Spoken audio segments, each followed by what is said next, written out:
The statement I'm about to make, I'm going to be called a racist. I think I need to take some blood pressure medicine before I watch this video. But somebody needs to stand up and speak to the black church. What the hell are you? First of all, if anybody's going to speak to the black church, it ain't going to be you. I can see where this is going. Lord, please be with me right now in the name of Jesus. When the largest African-American Pentecostal denomination, when that leader stands up and said, I endorse that woman. That woman? That woman? Let me stop. Oh my God.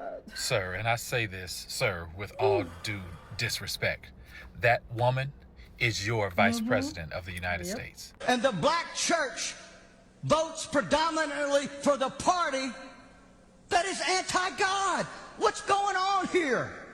What you're witnessing here is white supremacy within the Christian church. Oh, yes, it exists. It is real. It is here. White supremacy exists within the church.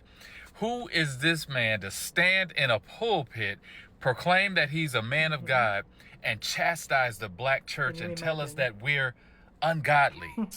That is true white supremacy right there, that he has such privilege, that he thinks he has such privilege, such power, such authority, that he can point a finger and say that the black church is ungodly.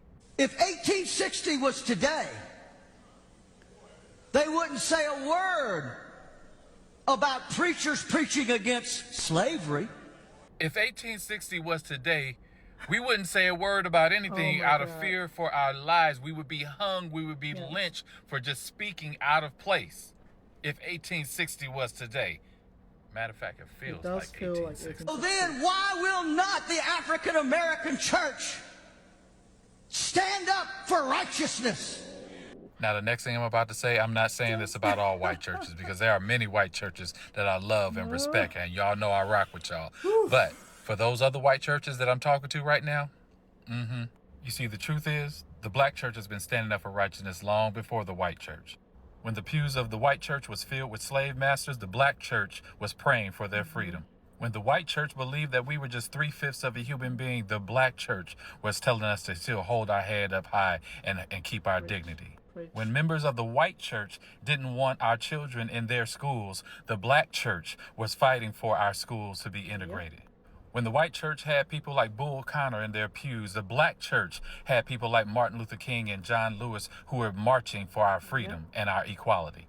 And even today, while the white church is trying to hold on to their guns and tell us that the immigrants are the problem, the black church is standing with those who have lost loved ones due to police violence. The black church is the ones who are praying for peace in our communities.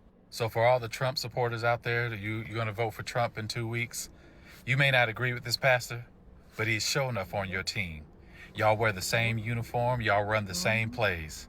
This is your